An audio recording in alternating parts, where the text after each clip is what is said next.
Hello friends, कैसे हैं आप लोग। मैं फिर आ गया हूँ आपके बीच अपने डिस्कशन को और थोड़ा सा आगे बढ़ाने के लिए। जैसा कि आपको याद है कि पिछले वीडियो में हम लोग सेंटर ऑफ मास से रिलेटेड पढ़ रहे थे। हम लोग उसी आगे थोड़ा कंटिन्यू करेंगे। तो सेंटर ऑफ मास में हम लोगों ने ये देखा था कि वहाँ पर हम लोग पूरी बॉडी को as a full body consider नहीं कर रहे थे। हम लोग उस बॉडी को कई सारे पार्टिकल्स से मिलकर बना हुआ मान रहे थे। ये था ठीक। उसी क्रम में हम लोगों ने सेंटर ऑफ मास की पोजीशन फाइंड कर लिए थे। आज हम लोग थोड़ा सा छोटे छोटे टॉपिक है, ज़्यादा बड़ा नहीं है। आज हम लोग जो डिस्कस थोड़ा सा करेंगे वो है वेलोसिटी ऑफ सेंटर ऑफ मास। भाई पोजीशन हमने पता कर ली।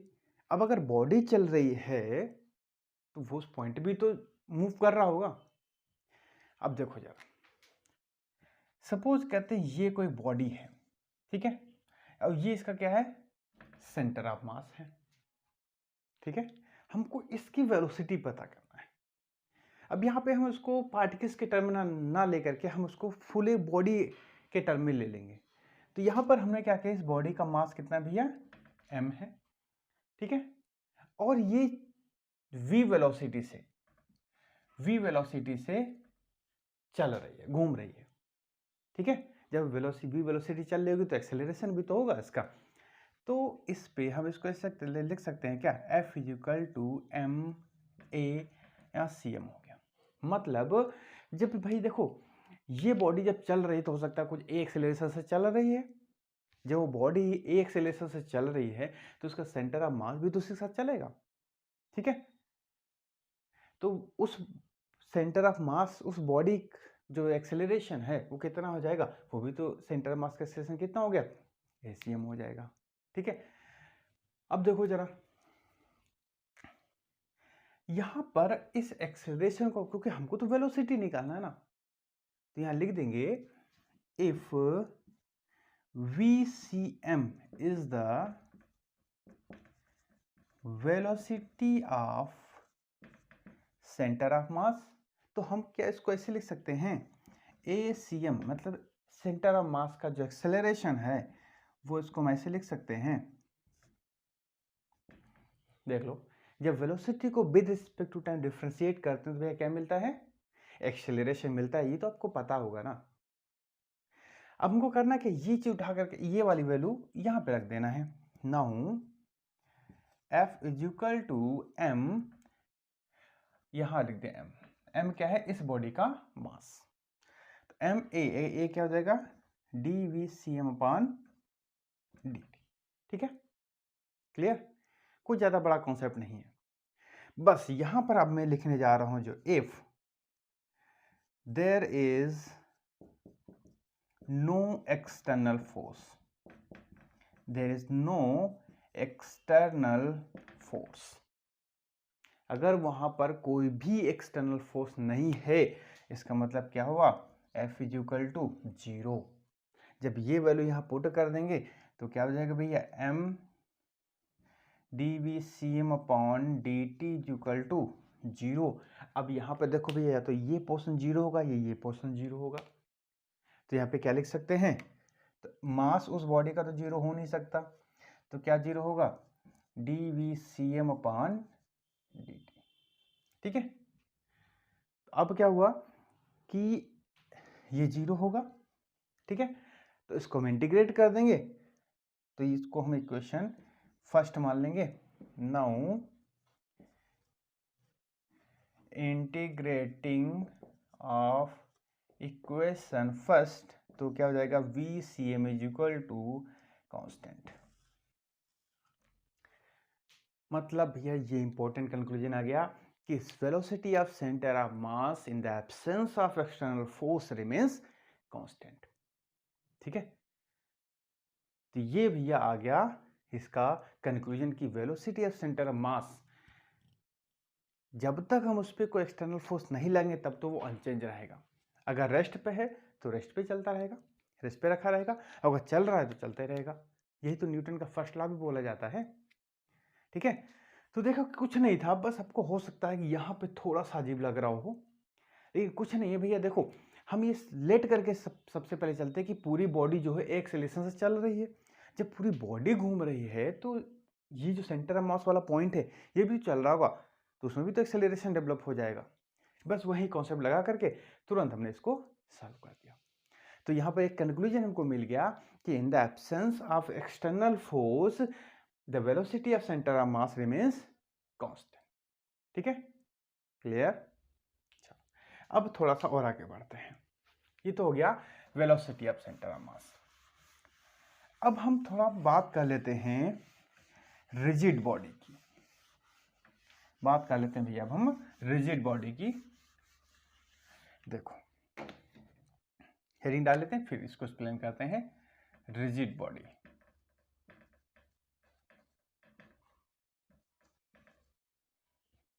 ये होते क्या है? रिजिड मतलब होता है दृढ़, मतलब बहुत हार्ड। आपने देखा होगा कुछ बॉडी ऐसी होती है जिनको प्रेस कर दीजिए, उनका शेप साइज उनका कचूमर बन जाता है। लेकिन कुछ बॉडी ऐसी होती हैं, दबाव चाहे जितना फोर्स लगा दो, उनके इंटरनल स्ट्रक्चर में आप चेंज नहीं कर सकते। तो वो भैया ऐसी बॉडी जिन पे हम लार्ज एक्सटर्नल फोर्स लगा दो लेकिन उनके इंटरनल स्ट्रक्चर में चेंज ना कर पाओ, तो वो बॉडी क्या कहलाती हैं? रिजिड बॉडी कहलाती है। ठीक है, जिनके इंटरनल स्ट्रक्चर में चेंज हो गया फिर वो रिजिड बॉडी नहीं कहलाएंगी। रिजिड बॉडी वही होंगी जिनके इंटरनल स्ट्रक्चर में कोई भी चेंज ना हो। ठीक, देखो यहां पर मैं कुछ केसेस लेके चल रहा हूं। देखिए रिजिड बॉडी में जो सेंटर ऑफ मास होते हैं वो फिक्स रहते हैं भाई। जब उनकी बॉडी स्ट्रक्चर में चेंज नहीं होगा तो उनकी पोजीशन ऑफ सेंटर ऑफ मास में भी चेंज नहीं होगा। ठीक है, तो यहां पर हम कुछ एग्जाम्पल ले रहे हैं, उनके पोजीशन ऑफ सेंटर ऑफ मास देखेंगे कहां कहां लाई करते हैं। ठीक है, देखो और वो केसेस भैया इंपॉर्टेंट है। पहले मैं फिगर बना दे रहा हूं फिर मैं एक्सप्लेन करता हूं। ठीक है, ये है आपकी थिन रॉड। ये क्या भैया? Thin rod. ठीक है, ये है भैया आपका, धीरे धीरे पहले फिगर बना लो भैया क्योंकि फिगर ज्यादा बना पाता नहीं हूं। ठीक है, ये हो गए रिंग। ठीक है, ये आपका बन गया, ये है इस तरीके से, ये पूरा भरा हुआ है तो ये हो गया डिस्क। ये हो गया डिस्क। ठीक है, अब उसके बाद में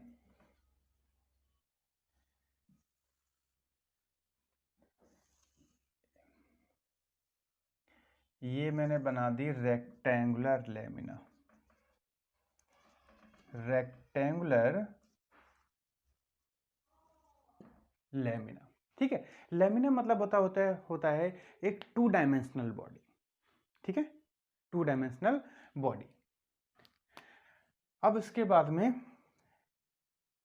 हम कुछ एक और फिगर बना दें। फिगर बनाकर ही आपको इसमें एक्सप्लेन कर देंगे। ये बन गई भैया हमारी एक क्यूबिकल बॉडी बन गई। क्या बन गई भैया? क्यूबिकल बॉडी बन गई। ठीक है, देखो उसके बाद में, इसके बाद में हम बना दें ये आपका सिलेंडर। क्या बन गया? ये सिलेंडर बन गया। ठीक है, उसके बाद में एक ये बना दें, ये भैया कुछ इस तरीके से है, 2 डायमेंशनल बॉडी ही है। ठीक है, ये हो गया ट्रायंगुलर लेमिना। ये हो जाएगा ट्रायंगुलर लेमिना। ठीक है, और इसको हम लोग इसको कर दें, ऐसे कर दें और इसको ऐसे कर दें। ठीक है, बताऊंगा, सब एक्सप्लेन करूंगा। और उसके बाद में एक ये बना दूं, यहाँ पर ये बना दूं, एक इस तरीके से यहाँ पर बन गया। ये हो गई इसकी हाइट है पूरी h। ये बन गया right circular cone, right angle circular cone, right angle cone. ठीक है, ये भैया कितनी बॉडी बन गई, लगभग 8 बॉडी आपके पास बन गई। इन 8 बॉडीज की जो रिजिड बॉडी है इनकी शेप में आप चेंज नहीं कर सकते। हमको क्या करना है, इन्हीं के सेंटर ऑफ मास देखना है कहाँ कहाँ लाई करते हैं। ठीक है, देखो सबसे पहले एक थिन रॉड का जो सेंटर ऑफ मास होता है बिल्कुल मिड पर होता है। ये क्या भैया आपका, ये है सेंटर ऑफ मास, मिड पे होता है। ठीक है, एल लेंथ की रॉड है तो मिड पॉइंट पर ये क्या होगा आपका सेंटर ऑफ मास यहाँ पे लाई करता है। अब यहाँ पर जो रिंग है, सेकेंड फिगर में जो रिंग है, रिंग के सेंटर पर, यहाँ पर जो इसका ज्योमेट्रिकल सेंटर होता है यहाँ पर इसका सेंटर ऑफ मास लाई करता है। ठीक है, अगला फिगर डिस्क है, डिस्क के भी सेंटर पर ही सेंटर ऑफ मास लाई करता है। ठीक है, उसके बाद रेक्टेंगुलर लेमिना भैया ये जो रेक्टेंगुलर बॉडी है उसके जो डायगोनल हैं, डायगोनल का जो इंटरसेक्शन पॉइंट होता है, यहां लिख देंगे intersection point of diagonal of rectangular lamina. यहां पर भैया जो रेक्टेंगुलर का इंटरसेक्शन पॉइंट है ये क्या है भैया आपका, यहां पर सेंटर ऑफ मास लाई करता है। ठीक है, अगर हम इसके क्यूबिकल बॉडी की बात करते हैं तो इसमें भी भैया अगर हम डायगोनल बना दें, ठीक है, अगर हम इसमें भी डायगोनल बना दें तो डायगोनल के सेंटर पर यानी कि इंटरसेक्शन पॉइंट ऑफ डायगोनल, यहाँ पर इस ये जो है सेंटर ऑफ मास की पोजीशन है। ठीक है, ये क्या है आपकी सेंटर ऑफ मास की पोजीशन। तो इस ये भी कहाँ पे होगी, इंटरसेक्शन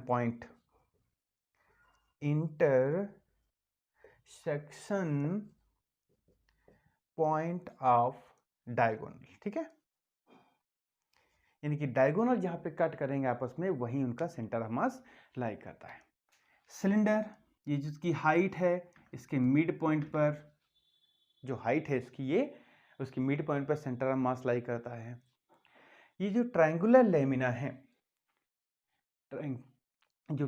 लेमिना है इसके भैया इंटरसेक्शन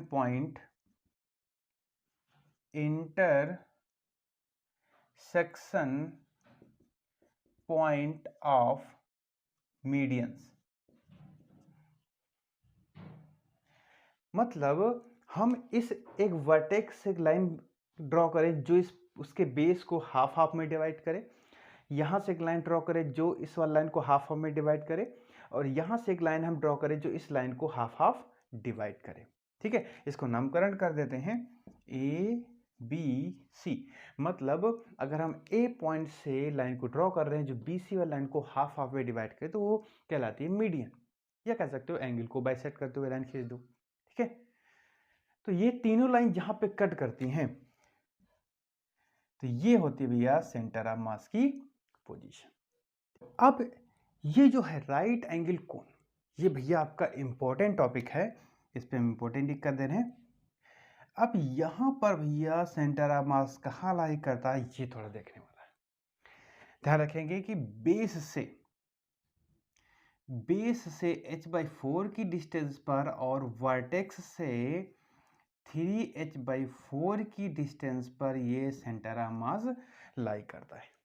ठीक है, ये क्वेश्चन पूछ लिया जाता है कि राइट सर्कुलर कोन या राइट एंगल कोन, जो भी कहो आप, इसको हम लोग राइट सर्कुलर कोन भी कह देते हैं, राइट सर्कुलर कोन। ठीक है, तो भैया यहां पर राइट सर्कुलर कोन वर्टेक्स से 3h/4 की डिस्टेंस पर सेंटर ऑफ मास होता है और बेस से h/4 की डिस्टेंस पर होता है। ठीक है, तो यहां पर कुछ मैंने फिगर्स को लेकर के यहाँ पर उनका सेंटर ऑफ मास बताया, क्योंकि रिजिड बॉडी है, इनको इनके ऊपर एक्सटर्नल फोर्स लगाने से इन पर इनके शेप में किसी भी तरीके का चेंज नहीं आना है, इसलिए इनका जो सेंटर ऑफ मास होता है क्या रहता है, फिक्स रहता है। ठीक है, अब हम लोग एक बहुत ही इम्पोर्टेंट, जो भैया अगर हम आपसे एकेडमी के पॉइंट ऑफ व्यू से कहें तो एकेडमी के पॉइंट ऑफ व्यू से इम्पोर्टेंट है। खैर कंपटीशन में तो डेरिवेशन आता नहीं है, तो कंपटीशन के हिसाब से वो जो इक्वेशंस हैं वो इम्पोर्टेंट है। जी हाँ, इक्वेशंस ऑफ रोटेशनल मोशन।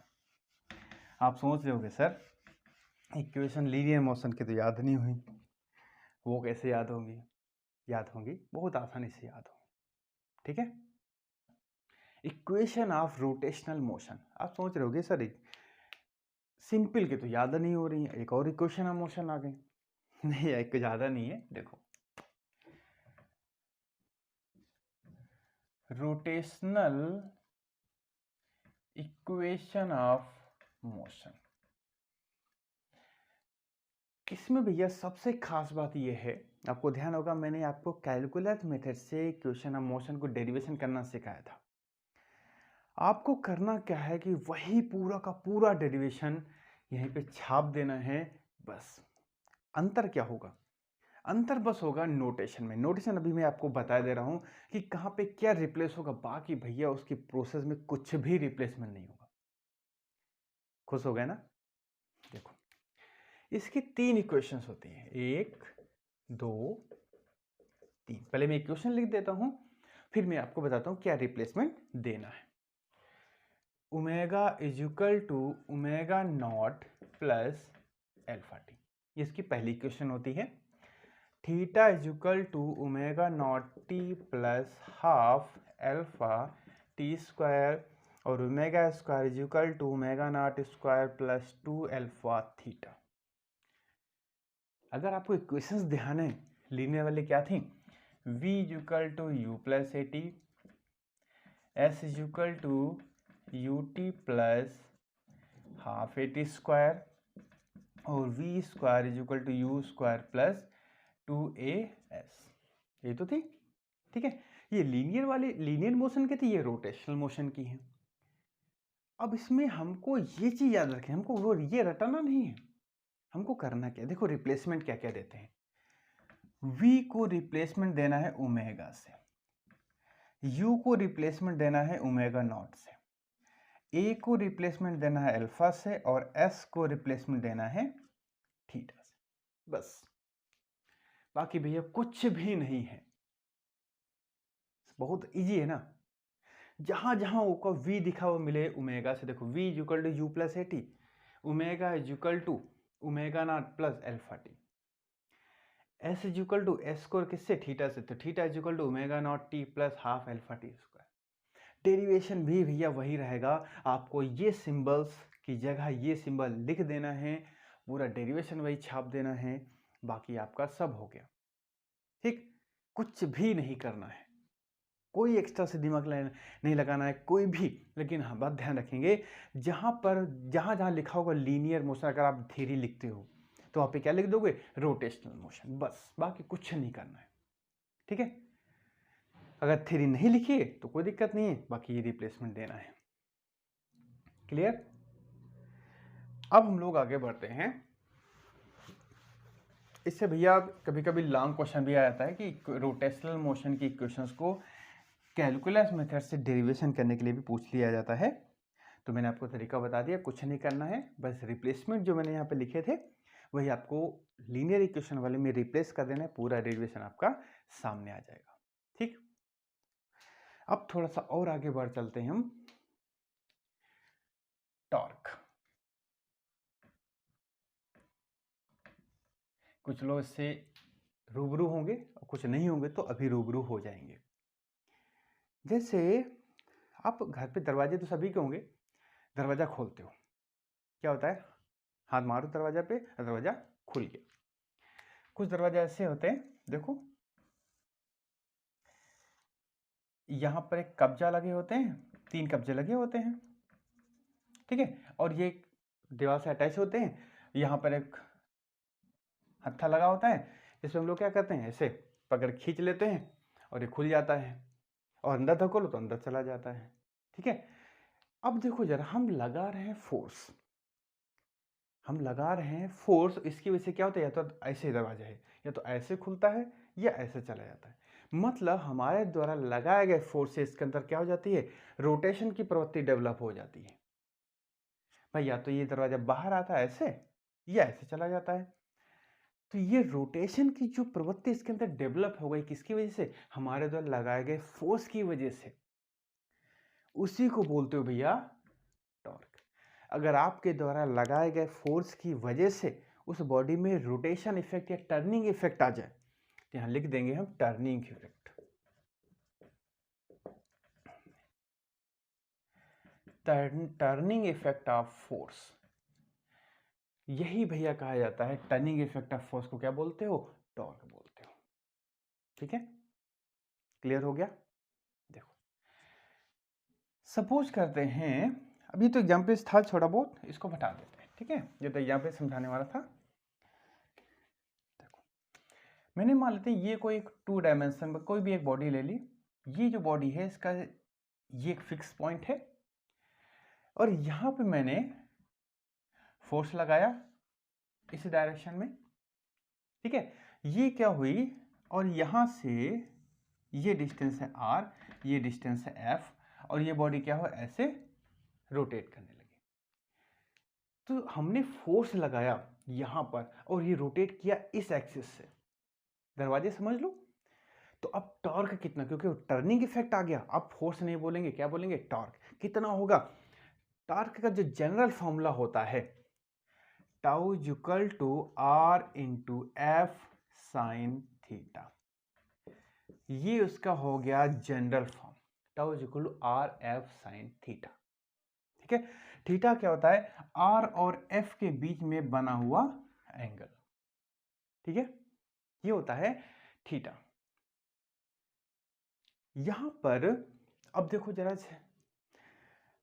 दो केस यहां पे ऑटोमेटिक जनरेट हो जाएंगे कि एक मैक्सिमम टॉर्क एक मिनिमम टॉर्क। देखो अगर हम मैक्सिमम की बात करते हैं तो थीटा इज इक्वल टू 90, मतलब ये फोर्स हम ऐसे लगा दें तो ये क्या होगा, इस पर कम फोर्स में क्या होगा, ज्यादा टॉर्क लगेगा। तो यहां पर ज्यादा टॉर्क की वैल्यू क्या आ जाती है, tau max R cross F, R into F. ठीक है, ज्यादातर हम लोग यही फॉर्मूला यूज करते हैं मैक्सिमम टॉर्क वाली। और अगर मिनिमम टॉर्क की बात करें तो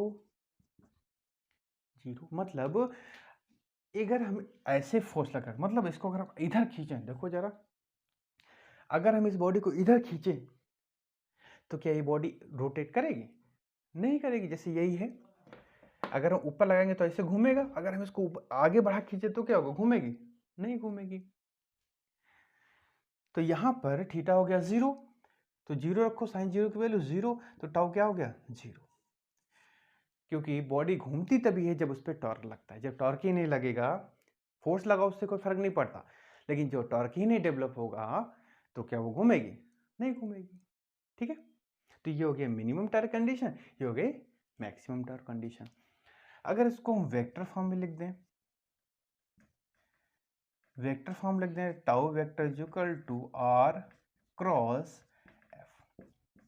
ये हो गया इसका भैया वेक्टर फॉर्म, क्योंकि ए क्रॉस बी क्या होता है भैया, ए बी साइन थीटा ही होता है ना। तो tau vector is equal to R cross F. अगर हम डायरेक्शन ऑफ टाउ की बात करें,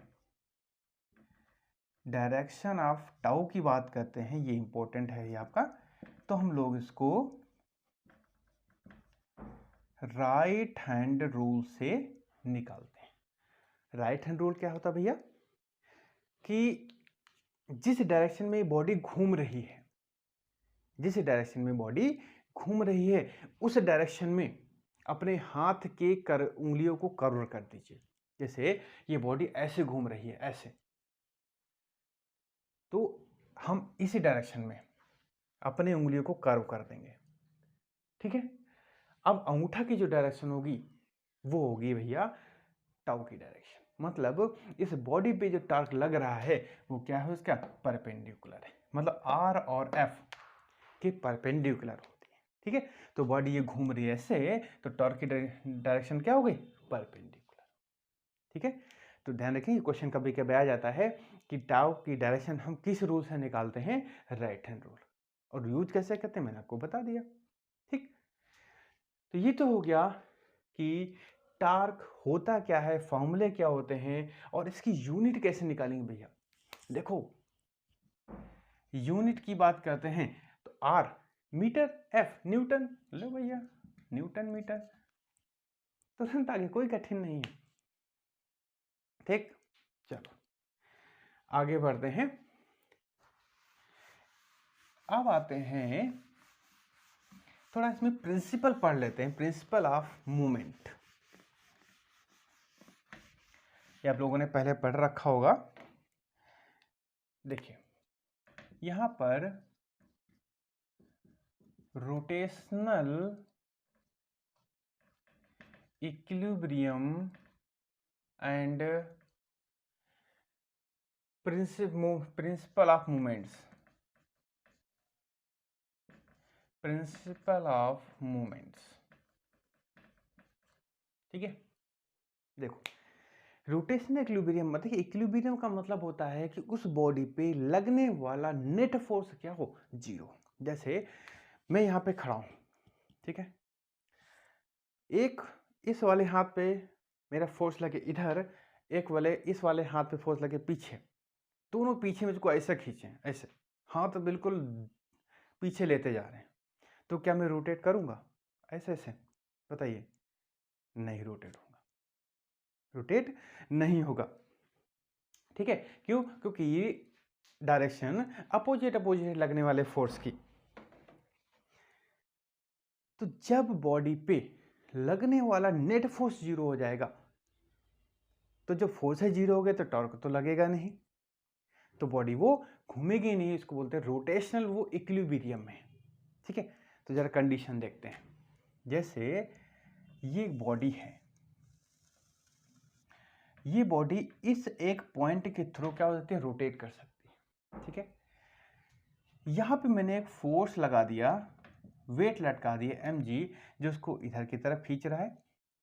ठीक है, और यहां पर मैंने एक फोर्स लगा दिया mg, जो उसको इधर की तरफ खींच रहा है। ठीक है, इसको m1 और इसको m2 कर दो, तो क्या ये बॉडी घूमेगी। जैसे ये हो गया आपका r1 और ये हो गया आपका r2। अब जरा सोच के देखो, ये बॉडी, ये जो बॉडी है, वेट है, इसको इस तरफ क्लॉकवाइज घुमाने की कोशिश कर रहा है और ये उसको एंटी क्लॉकवाइज घुमाने की कोशिश कर रहा है, तो क्या ये बॉडी घूमेगी, नहीं घूमेगी। इसको बोलते हैं रोटेशनल इक्विलिब्रियम में। तो इस कंडीशन में होता क्या है कि एंटी क्लॉकवाइज डायरेक्शन में लगने वाला टॉर्क और क्लॉकवाइज में लगने वाला टॉर्क कैसा होना चाहिए, बराबर होना चाहिए। ठीक है, तभी तो इक्विलिब्रियम कंडीशन आएगी। देखो तो इसको हम क्या लिख सकते हैं, torque in clockwise direction equal to torque in anti clockwise direction, anti clockwise direction. ठीक है, तो बराबर होना चाहिए।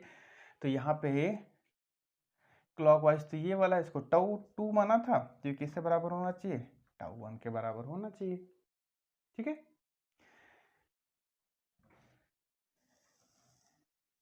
अब ये इस प्रिंसिपल को हम भैया कभी कभी बोल देते हैं, आप लोग इसको जानते होंगे, लीवर प्रिंसिपल भी इसको बोल देते हैं।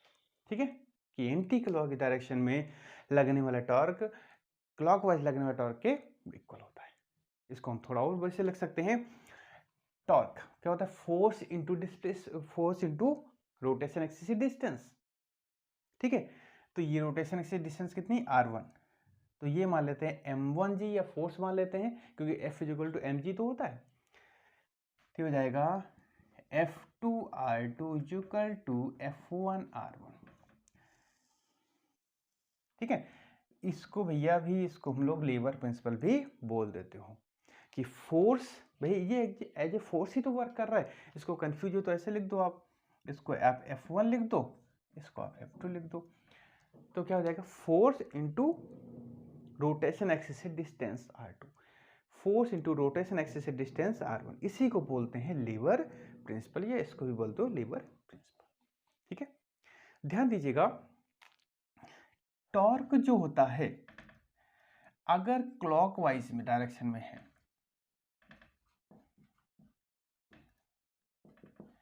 क्लॉकवाइज डायरेक्शन में है तो इसको हम प्लस लेते हैं।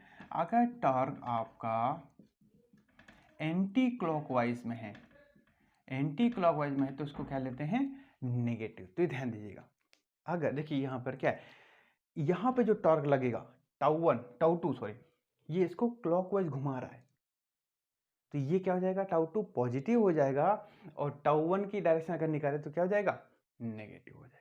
ठीक है,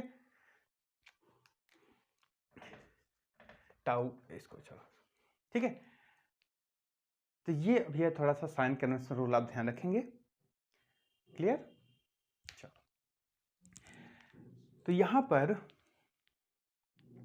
ये हो गया भैया आपका rotation, equilibrium and principle of movements. अब जरूरी नहीं है कि भैया जैसे यहां पर एक फोर्स इधर लग रहा है, एक फोर्स ये भी तो लग रहा है, दो फोर्स हो गए। ठीक है, अगर ये दोनों बराबर हो जाए तो क्या होगा, अगर दोनों बराबर हो लेकिन अपोजिट डायरेक्शन में वर्क करें, मतलब एक ही घुमाने की प्रवृत्ति उनकी हो, तब क्या होगा। देखो, अगर दो फोर्स इक्वली लग जाए, यही मैं फिगर बनाए रखूंगा, ठीक है,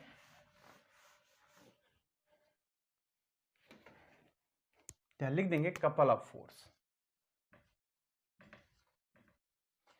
कपल ऑफ फोर्स।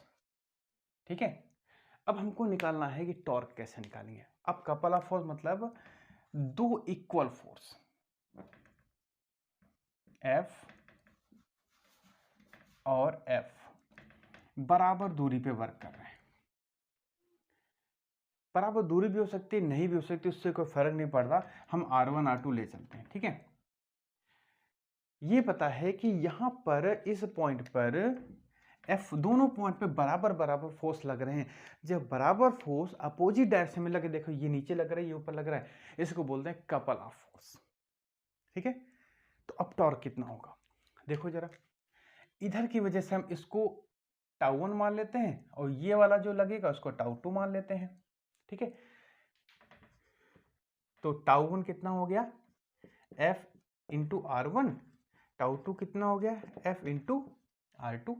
ठीक है, तो नेट टॉर्क इस पे कितना लगेगा, तो नेट टॉर्क अगर हम निकालें तो tau is equal to tau one plus tau to.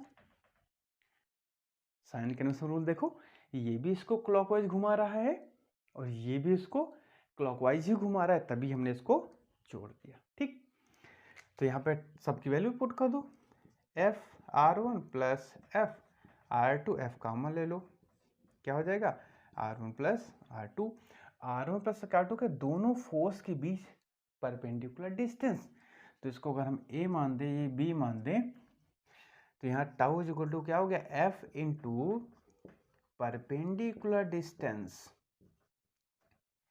Between forces. ठीक है, ये आ गया भैया कि torque due to couple of force. ज्यादातर हम लोग भैया formula tau is equal to F into R use करते हैं, लेकिन होता क्या है, वो यही वाला कपल ऑफ वाला होता है कि F into perpendicular distance between forces. Clear हो गया आपको कि फॉर्मूले जो होते हैं कैसे हम उनको यूज करें। ठीक, कोई दिक्कत, देखिए टॉर्क जो है एक फोर्स ही है, लेकिन है क्या, उसकी वजह से बॉडी में एक टर्निंग इफेक्ट आ जाता है, इसलिए इसको अलग प्रॉपर्टी में ले लेते हैं। ठीक, अब उसके बाद अगर भैया ये फोर्स है तो कुछ वर्क भी तो करता होगा। अब हम देखेंगे कि ये जो टॉर्क है ये वर्क कितना करता है।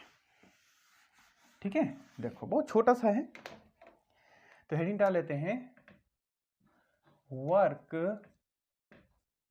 Due to torque. बहुत छोटा सा है। देखो सपोज करते हैं कि ये कोई बॉडी है, इसका ये घूमने वाला पॉइंट है, रोटेशन पॉइंट, ठीक है। यहां पर एक मैंने फोर्स लगा दिया है, इस पॉइंट पे हम फोर्स लगा रहे हैं। देखो ये डिस्टेंस है r, ठीक है, और ये बॉडी घूम रही है ऐसे। कुछ समय के बाद मैंने इसे फोर्स लगाया तभी तो घूमेगी। कुछ समय के बाद ये जो पॉइंट है कहां पे आ गया, यहां पर, इतना।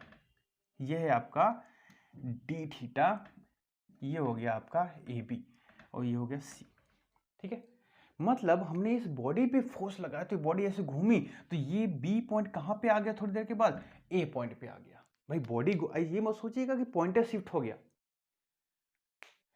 ये बॉडी ऐसी थी और ऐसे वैसे बना देते हैं डॉट डॉट करके, इस तरीके से बॉडी ही शिफ्ट हो गई थोड़ी सी, तभी तो रोटेट करेगी ना। ये कहां पे थी पहले, बी पॉइंट पे थी, कहां गए, ए पे। हमको तो वर्क निकालना है ना। वर्क का फॉर्मूला क्या होता है भाई, छोटा सा डिस्प्लेसमेंट है, छोटा सा वर्क डन होगा, तो the force work equal to force into displacement. Displacement कितना है, ए बी। अब ए बी की वैल्यू निकाल लें, इसमें रख देंगे। हमको पता है angle is equal to arc upon radius, ठीक है। तो हम ए बी को लिख सकते हैं आर इंटू डी थीटा, लिख सकते हैं ना।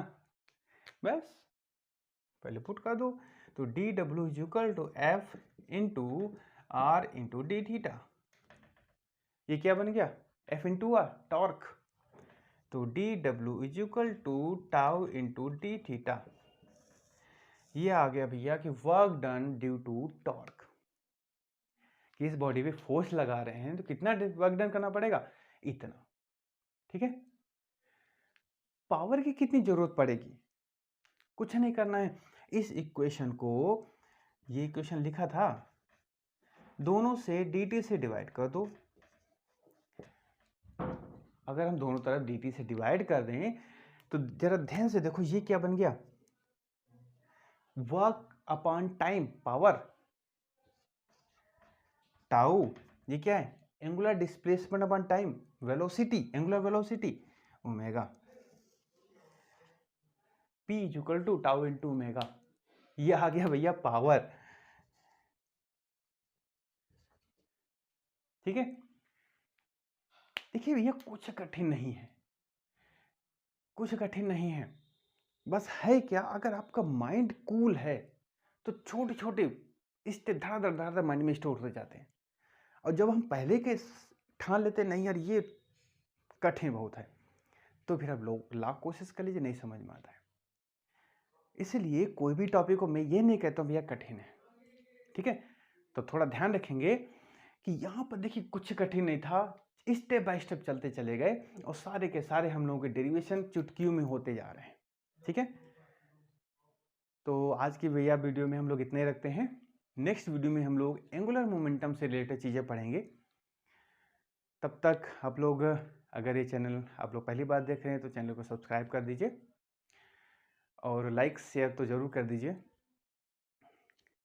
तो भैया आप लोग इसी तरीके से अपने तैयारी को एक नया अंजाम दीजिए। और कोई भी डाउट अगर आपके मन में हो रहे तो तुरंत आप कमेंट बॉक्स के जरिए आप मेरे से आंसर प्राप्त कर सकते हैं। तो इसी के साथ ही भैया आप लोग अपनी तैयारी अच्छे से करिए, अपना ख्याल रखिए। Take care and bye bye.